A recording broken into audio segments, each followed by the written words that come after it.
क्या कहेंगे सर, सोनम वांगचुक जी की जो तबीयत है वो दिन ब दिन खराब होती जा रही है, लेकिन सरकार सुनना ही नहीं चाहती है, क्या उम्मीद लगाई जाए? देखिए, ये बड़ा दुर्भाग्यपूर्ण है कि सोनम वांगचुक जो लद्दाख के रहने वाले हैं, दिल्ली की इस गर्मी में यहाँ पर बैठे, प्रधानमंत्री के आवास के निकट आकर बैठे, और हमारी प्रधानमंत्री जो है वो मेलोनी जी को तो मेलोडी खिलाने चले गए इटली तक, लेकिन यहाँ आकर वो सोनम वांगचुक से, एक अपने देश के वैज्ञानिक से अगर वो बात नहीं कर सकते तो ये बहुत शर्मनाक है। और प्रधानमंत्री जी और उनका पूरा मंत्रिमंडल इस बात का इंतज़ार कर रहा है कि कब सोनम वांगचुक जी अपने प्राण त्याग दे, और उसके बाद ये पूरे देश में सिलेबस चेंज करके पूरे देश को बताएंगे कि नरेंद्र मोदी के वो सबसे बड़े समर्थक थे, और राहुल गांधी, केजरीवाल और अखिलेश यादव, ममता बनर्जी ने इनकी जान ले ली। तो ये बतौलेबाज सरकार है, और आज जंतर मंतर पे जनता के जंतर और श्री नरेंद्र प्रधानमंत्री और श्री धर्मेंद्र प्रधानमंत्री के मंत्र की लड़ाई है, और जनता का जंतर हर बार जीता है। ऐसे तानाशाहों को पहले भी उखाड़ फेंका था और आगे भी उखाड़ फेंकेंगे। अभी पार्लियामेंट अब 1-2 दिन में शुरू हो जाएगा, मोदी जी यहाँ आएंगे, क्या उम्मीद लगाई जाए कि वो कम से कम अब सुन लेंगे, सोनम वांगचुक जी के लिए आ जाएंगे? देखिए, नरेंद्र मोदी जी की जो हालत है, ये स्पीकर ओम बिरला जी ने बता दी थी कि संसद के अंदर भी महिलाएं उन्हें पीटने के लिए तैयार रहती है, इसकी सूचना दी जाती है, इसकी वजह से वो संसद नहीं आते। ये तो आधिकारिक घोषणा हुई है। तो जिस प्रधानमंत्री को अपनी संसद में महिलाओं से पिटने का डर हो, तो वो प्रधानमंत्री क्या करेगा? और आज इनके पास देश के लिए कोई विज़न नहीं है। राम मंदिर में चोरी हुई, वो मुंह पर दही जमा कर बैठे, मणिपुर पर मुंह पर दही जमा कर बैठे।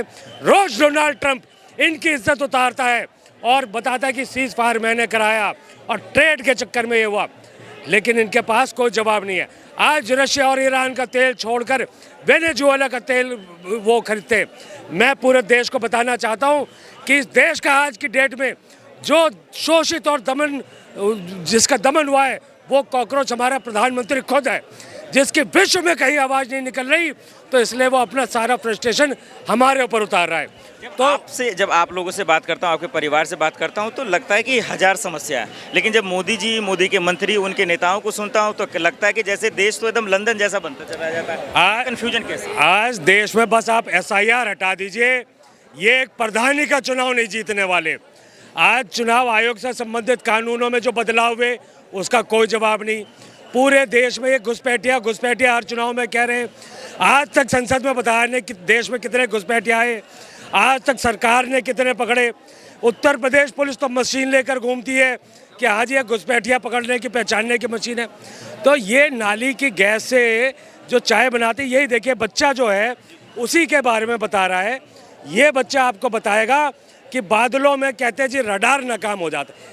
ऐसा मतलब प्रधानमंत्री, हमारे भारत देश को इंतजार है कि जितना महान देश है, एक दिन इस पद पर कोई सम्मानजनक आदमी आकर बैठेगा। सोनम वांगचुक जी के लिए क्या है? देखिए, सोनम वांगचुक जी के लिए मैं तो ये कहूँगा कि उनको हंगर स्ट्राइक तोड़ देनी चाहिए। उनकी जान इतनी कीमती है कि इन जैसे टुच्चे लोगों के लिए उनका जान देना नहीं बनता है। और ये जो मांग है, देखिए मांग बड़ी सिंपल है। मैं अपने बच्चे के लिए लाखों रुपए लगाऊंगा उसकी नीट की तैयारी पे, इसकी तपस्या लगेगी, और जिस दिन इसका पेपर लीक होगा, अगर ये कोई गलत कदम अपने साथ उठा ले, उसका जिम्मेदार कौन होगा? आज हम उसकी लड़ाई लड़ने आए। एक मंत्री के इस्तीफे से क्या फ़र्क पड़ता है? क्या इनके पास लोगों की कमी है? इनके पास लोगों की कमी है, इसीलिए ये प्रधानमंत्री जिस शुभेंदु अधिकारी को कहता है कैमरे में घुस लेता पकड़ा गया, उसको मुख्यमंत्री बनाता है। जिस हेमंत बिश्व शर्मा को कहता है चोर है, उसी को मुख्यमंत्री बनाता है। जिसको ये अजीत पवार को कहता है 70,000 करोड़ चक्की पीसिंग, उसको डिप्टी CM बनाता है। तो इनके पास चोर उचक्के लोग बचे हैं, और इसी के लिए इस्तीफा नहीं दे रहे, क्योंकि आज ये खुद सर्वाइवल की लड़ाई लड़ रहे हैं। ये जिस दिन सत्ता से चले गए, किसी देश में इनको शरण मिलने वाली नहीं है। बिल्कुल, आपकी बात एकदम सही है, इसमें कोई शक नहीं है। सोनम वांगचुक जी के लिए मैम क्या कहेंगे? यही कहेंगे कि जो करप्ट सरकार है ये उनकी नहीं सुन रही है, वो अपनी हेल्थ के ऊपर ज़्यादा फोकस करे और जो इंडेफिनेट फास्ट पे वो बैठे हैं उसे वो तोड़ दे। वो हमारे देश के लिए बहुत ज़्यादा ज़रूरी है और वो यूथ की बात करते हैं और यूथ की हमारी सरकार सुनना नहीं चाहती है। इसीलिए जो है धर्मेंद्र प्रधान का जो रेजिग्नेशन है वो नहीं दे रहे हैं और वो अपने सिर्फ वोटों से उनको मतलब है और वो सत्ता के लालच में है।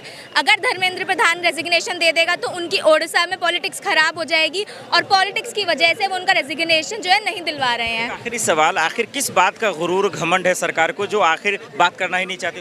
सत्ता का घमंड है, वोट्स का है। उनके पास अभी सत्ता है, वो सत्ता में है और जब सत्ता में इंसान होता है उसके पास पावर होती है और पावर के चक्कर में जो है वो सोनम वांगचुक की नहीं सुन रहे, उन्हें इग्नोर कर रहे हैं। उन्हें सिर्फ जनता वोट के लिए नजर आती है, जब जनता कुछ मांग कर लेती है तब वो कुछ जवाब नहीं देते हैं। बहुत शुक्रिया आप लोग। धन्यवाद। Thank you.